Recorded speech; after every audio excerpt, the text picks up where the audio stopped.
Cerita ini mengisahkan 5 saudara perempuan yang saling menguatkan dan membantu satu sama lain walau tanpa adanya orang tua yang membimbing.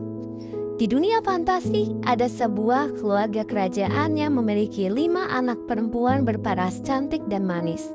Mereka semua memiliki kekuatannya masing-masing, yang dimana kekuatan mereka itu dapat dipastikan sangat unggul dari semua orang di dunia fantasi itu. Kekuatan turun-temurun dari keluarga kerajaan tersebut.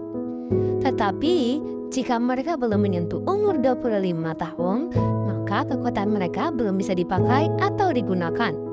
5 anak itu lahir dari seorang ratu yang bernama Isabel Shelley dan ayah mereka yaitu seorang raja bernama Arvino Maverick. Anak pertamanya bernama Grayso, anak kedua bernama Chaka, anak ketiga yaitu Mulia, anak keempat Pamela, dan yang terakhir adalah Tanaya. Mereka semua memiliki kepribadian yang jauh berbeda.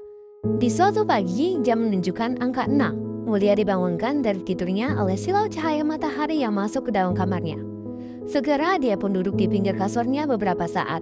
Setelah itu, ia pun turun dan menemukan Pamela serta Grayso sedang memasak hidangan yang akan dimakan pada pagi hari itu.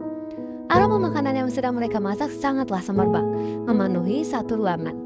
Mulia pun duduk di salah satu bangku yang ada di meja makan, menunggu hidangan selesai dimasak sembari bermain telepon genggamnya. Ketika sedang sibuk bermain, dari belakang datanglah Chaka beserta Naya yang baru saja bangun dari tidur nyenyak mereka.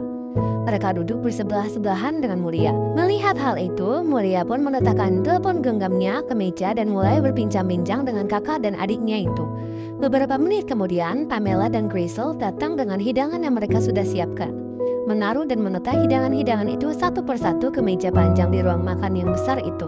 Mereka pun akhirnya menyantap hidangan yang sudah disediakan itu sembari berbincang ringan menghabiskan waktu bersama.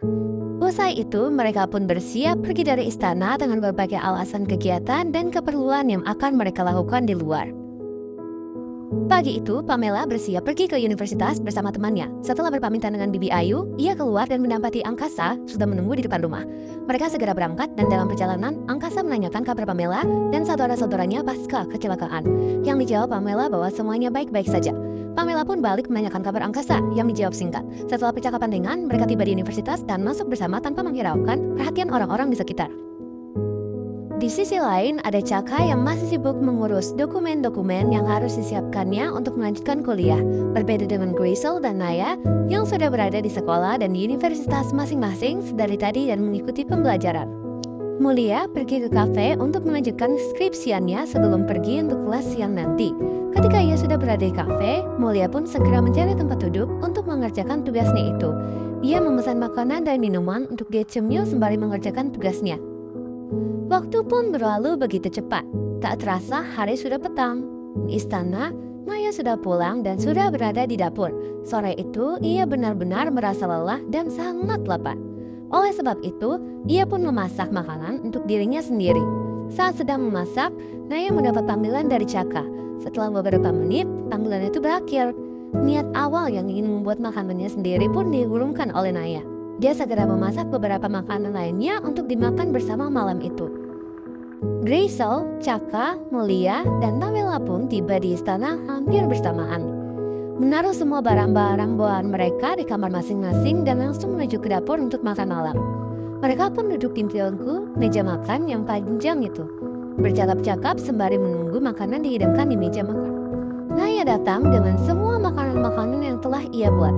Terlihat sangat enak dan gurih semua makanan itu. Dia pun menata makanan itu satu persatu ke meja, dan setelah itu dia duduk dan ikut masuk ke dalam percakapan mereka tadi. Dirasa sudah cukup untuk berbincang-bincangnya, mereka pun memulai makan malam. Malam itu, istana dihiasi suasana yang hangat. Hingga akhirnya semua anggota keluarga pergi ke ruangan masing-masing untuk mengistirahatkan tubuh mereka. Pagi harinya, istana sudah sepi kembali.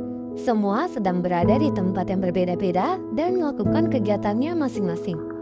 Sembari berjalan menuju ruang kelasnya, Naya memainkan telepon genggamnya seperti biasa dan menghiraukan kebisingan di tempat saat itu. Hingga tanpa sadar, di depannya ada beberapa kakak tingkat yang sedang menatap ke arahnya sinis dan memperlihatkan wajah yang tak suka. Naya yang merasa tak enak dengan keadaan yang dirasakannya sekarang pun mematikan telepon genggamnya dan melihat ke arah depan. Dan ya, Jarak antara kakak tingkat itu dengan Naya sudah banyak terkikis. Jarak mereka sangat dekat sekarang. "Ada keperluan apa ya, Pak?" tanya Naya dengan nada yang sopan. "Tidak usah bertanya seperti itu. So sopan sekali kamu. Jadi adik tingkat saja sudah belagu." Kalimat terakhir terucap dengan nada yang membentak. Sontak Naya terkatup. Dia berkelahi dengan pikirannya sendiri. Apa yang telah ia lakukan kepada orang-orang di depannya ini? Mereka pun mendekat dan mulai melontarkan kata-kata makian. Naya yang mendengar semua ucapan mereka itu hanya bisa diam. Ia memang bisa melawan. Tapi apakah mungkin? Ia ingin menjaga sopan santunnya dan nama baiknya. Mulai dari saat itu, Naya sering mengalami kejadian yang sama. Tetapi tiap harinya, makian yang mereka lontarkan berbeda dengan sebelum-sebelumnya, dan kalimat yang digunakan juga semakin keji dan menyakitkan untuk didengar. Bahkan, tak jarang mereka melakukan kekerasan fisik. Naya selalu pulang dengan keadaan seperti habis terbayan hujan dan baju yang tak dikeringkan.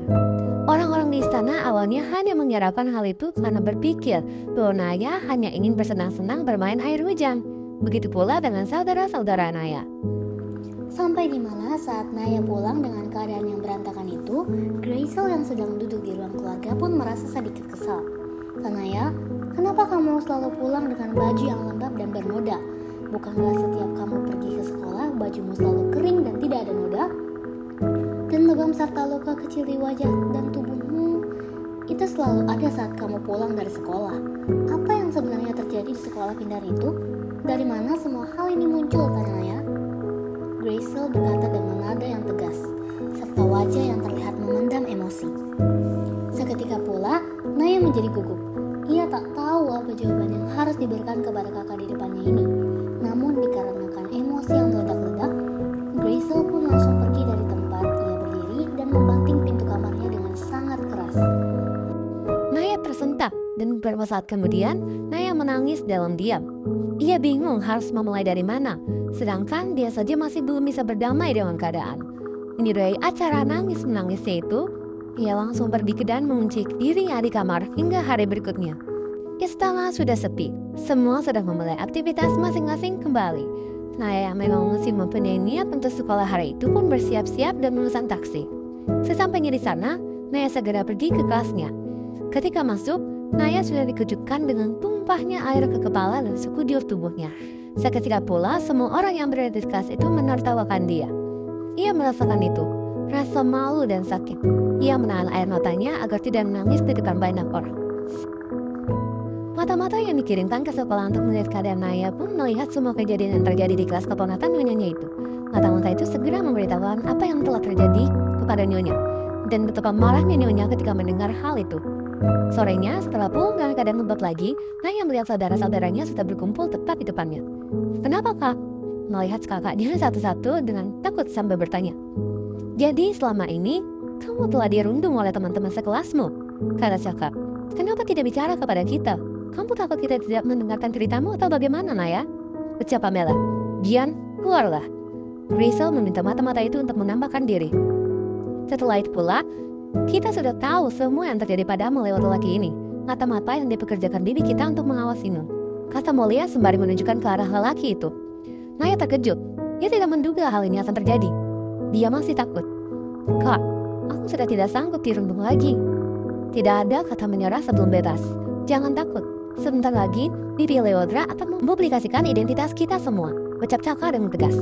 Esok paginya, Grazel, Caka, Mulia, Pamela, dan Bibi Leodra ikut mengantar Naya ke sekolah. Semua orang di sekolah melihat Naya dengan tatapan takut dan penuh rasa bersalah, karena mereka sudah tahu kejadian yang menjadi perbincangan sejak malam sebelumnya. Saat masuk kelas, Naya terdiam di ambang pintu. Para pengunjungnya berlutut dan meminta maaf berulang kali. Namun, tak semudah itu Naya bisa memaafkan luka yang mereka tinggalkan. Keempat saudaranya menatap tajam dari belakang, menjaga Naya agar tak ada yang berani mengganggunya lagi. Sementara itu, Bibi Leodra menuju ruang kepala sekolah untuk membahas sesuatu. Setelah hari itu, siswa-siswi yang suka merundung sesamanya dikeluarkan dari sekolah setelah mendapat peringatan keras. "Jangan pernah takut untuk menyuarakan hal yang mengganggumu, karena itu hanya akan menghancurkan mental dan fisikmu," Caka berkata. Naya merentangkan tangannya lebar-lebar dan segera diserbu dengan pelukan dari keempat kakaknya itu. "Selamanya kita akan tetap menjadi 5 saudara ya," kata Pamela sendu. "Tentu dan selamanya akan seperti itu," ucap Caka. "Terima kasih atas semuanya." Kalimat terakhir Naya mengakhiri cerita ini.